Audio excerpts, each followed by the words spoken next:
We're looking at a prescribed burn today, and which is a real credit to the Environmental Field Office here at Ganondagan and Whitney, this kind of process. We've been doing it for many years actually, and it stems from looking at traditional land management practices.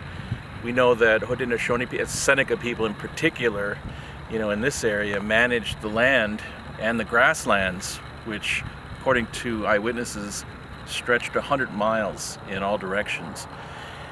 And so they would manage these grasslands and even forested areas with fire.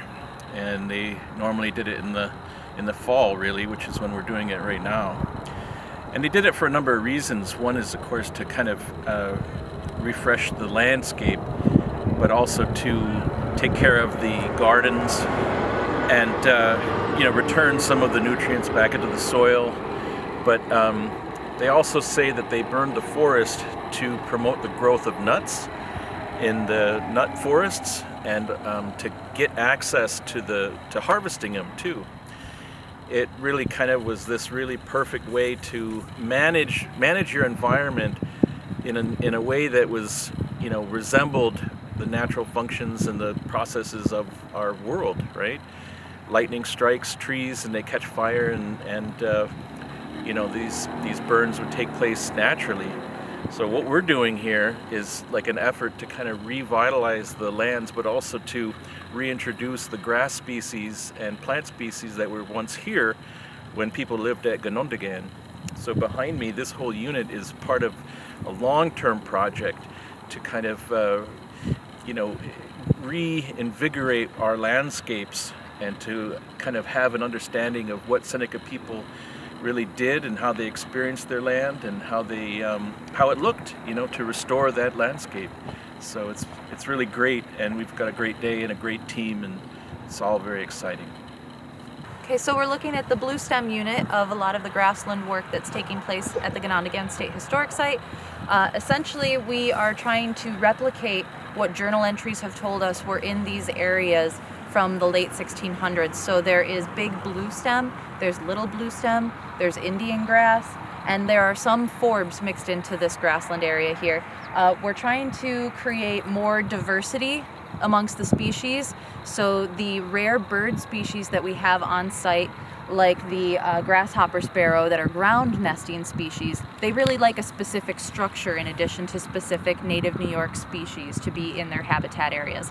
So we've done so well with the restoration here that we have about 85% cover warm season grasses. So by burning in the fall, we're promoting forb growth, and that's leafy plants, wildflowers, things like that. That'll give us more diversity of both species and structure in this grassland, and that'll help out a lot of our rare birds that we're trying to promote on the site. So whenever we do a prescribed burn on the site, we try and involve as much of the local municipality as possible. So this is run by New York State Parks. We have help from the local fire departments. Today, the areas that we're burning cover both the Victor Fire Department and the Fishers Fire Department's jurisdiction, so they're both out with us.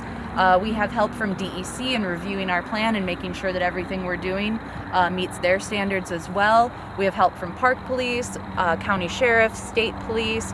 The Department of Public Works is fantastic in helping us with road closures and detours and signage, and just a lot of folks coming together for volunteerism as well and making sure trails are closed and cleared and people are safe while this is happening.